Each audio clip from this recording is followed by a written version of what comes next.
What's up everybody, my name is Loon. I'm a recording engineer, mixer, producer, and artist from the greater Boston area, and welcome back to my channel. Today is the last part of a mini-series that I've been doing over the past week, where I go through all of the elements of the production of the song Whiplash by Olivia Cloud. You can listen to Whiplash on the Whiplash EP, which was released on February 16th and is available on all streaming platforms. There'll be a link down in the description if you want to go listen. While you're down there, make sure to hit the subscribe button and the like button so that you can stick around for all of the future stuff that I have in mind for this channel.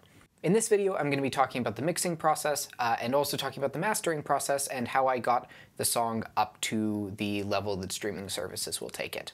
Let's hop into Pro Tools and we'll talk about it. Now, my strategy for mixing starts on the 2-mix bus. The 2-mix is kind of like a master before the master. I use one largely just to keep my master fader free of plugins. You'll see a few here and we'll come back to those in a minute. The first thing on my master bus is this EQ, which is actually not doing anything that an EQ is supposed to do. It's just taking down the signal by 11.6 decibels. I assume at some point I was doing something with this EQ, but clearly I'm not doing that anymore, and instead I'm just using it as a level reduction, going into the most critical plugin on the 2-mix, which is this, the bus compressor.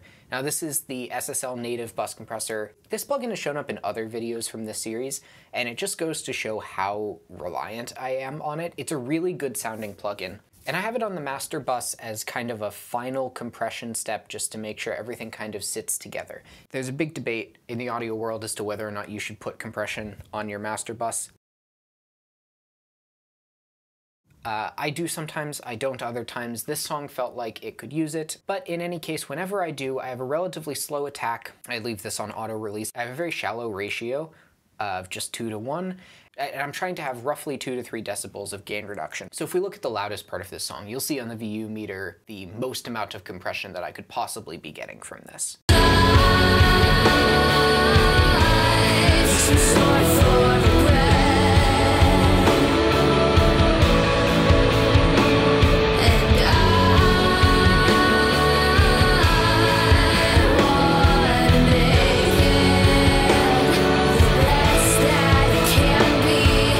So yeah, you can see this plugin really isn't doing much. So you'll notice after the bus compressor that the signal goes into isotope ozone.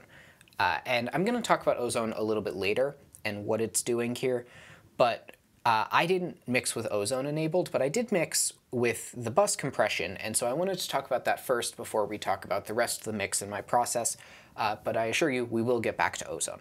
The first thing that I do when I'm going into mixing a song is I really always start with the drums. And I'll start with them in a few different ways, but in this case, I'll just start with them soloed.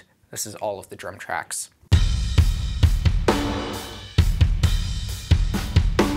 And really, I'll just kind of listen to them all together and get a good drum balance here.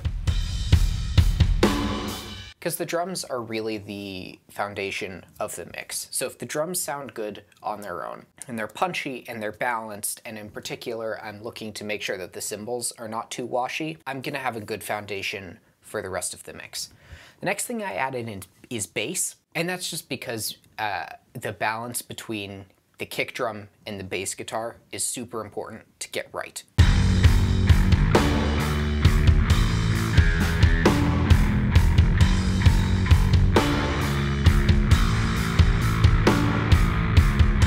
So you'll hear there, you can still hear the kick, but the bass is super powerful. The next thing that I'll add in is any rhythm guitars that are there. So in this case, we have 3 tracks. These, in the mixing stage, I start to think of as the upper layer of the bass. I don't necessarily always treat them as a distinct instrument when it comes to leveling. I try and make them meld with the bass guitar as much as possible. And I talked a little bit about this in the guitar and bass video and why I do that and how I do that. Long story short, together they sound like this.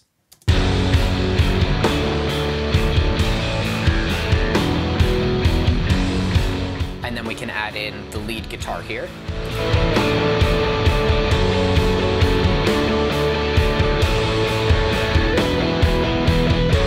Once again, the lead guitar I think of as an extension of the rhythm guitar, which is an extension of the bass. And what that does is now all of those instruments are one big low mid to high mid push.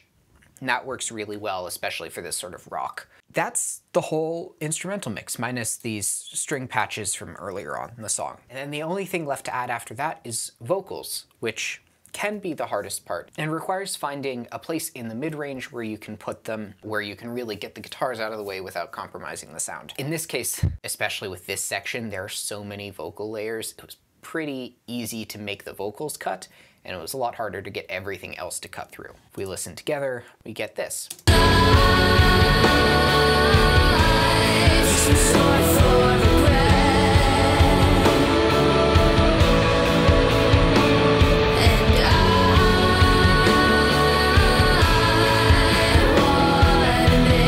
So you can kind of hear how the vocals and the guitar are trading place in the most forward part of the mid-range. That's the whole balance of the outro, which is the busiest part of this song. Everything else from here is like a total cakewalk. Like, it's a little tedious because there's so many vocal layers, but it's just a matter of finding a balance that you like. You know, it's not super hard to balance an acoustic guitar that's been already tracked to not have a lot of mid-range with vocals that are basically entirely in the mid-range. The one challenging part was this lead line right here, which I ended up having to sidechain with the drums just to get it to sit.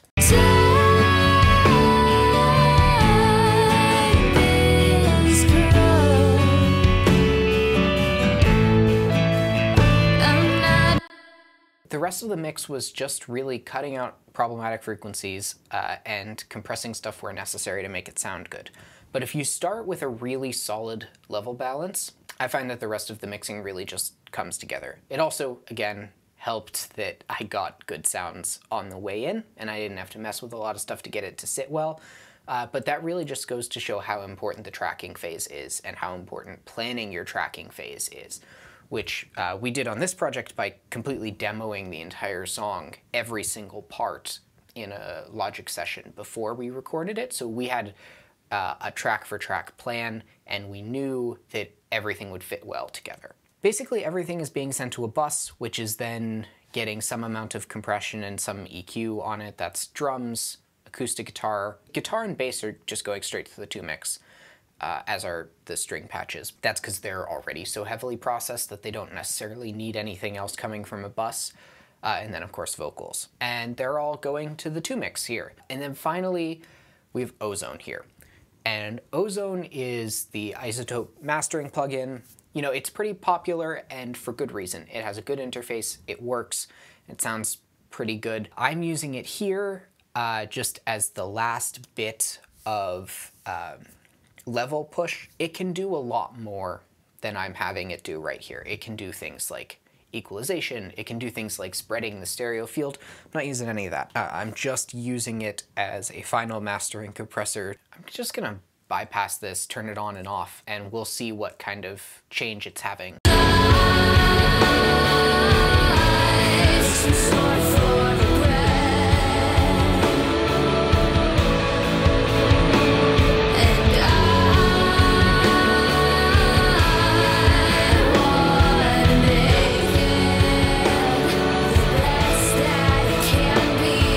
I use this metering plugin here. This is the Waves WLM loudness meter. It's right in front of me. I could just read off the plugin. This was a recommendation for me from one of my professors named Rachel Alina, who's a working mixer in the industry. She's incredible in so many ways.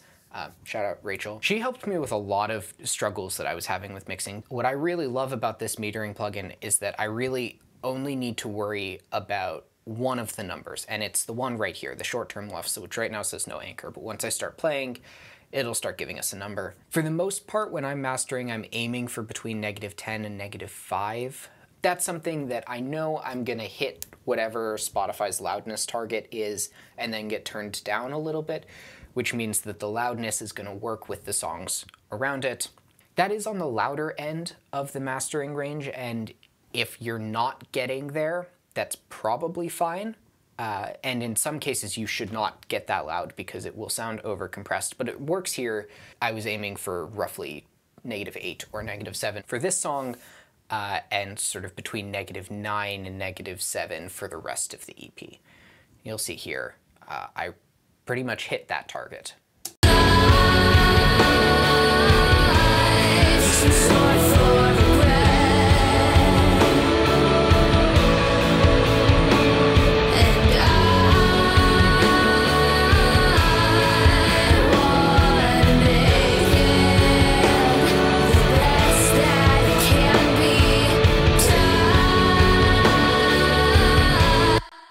It's worth saying I had this metering plugin up the whole time I was mastering, and some of the time I was mixing as well, just to get a feel for where the song was before I was adding a ton of mastering compression to it. And that gives me just a really good idea of what needs to change in the mix, where things are popping out, so that when I get to mastering, the process is super seamless. I do want to end on one other note about Ozone. It has the master assistant. I don't know if it's technically AI, but the algorithm that sort of masters your track for yourself. If you're just starting out, you can use it. It will get you a result, but I would highly recommend that as soon as possible you stop using it and learn to do it yourself, because I started getting better results when I was being really intentional about the choices that I was making instead of letting a computer do it. But to each their own, and if the mastering assistant is working really well for your music, who am I to tell you otherwise? So that was a broad overview of my general mixing process and also the stuff that's on my mastering bus that pushed this song to the level that you can hear it on streaming services. This was a particularly theory-heavy video, and there may not have been a ton of actionable advice in this one. So if you have any questions, please leave them down in the comments. I'd be happy to answer them. As always, while you're down there, if you liked this video, hit subscribe, hit like, and stick around for the other stuff that I have planned for this channel. You can also find me on other social media platforms at the links in the description. Thank you all so much for watching. Stream the Whiplash EP, and I'll see you in the next one. Have a good day.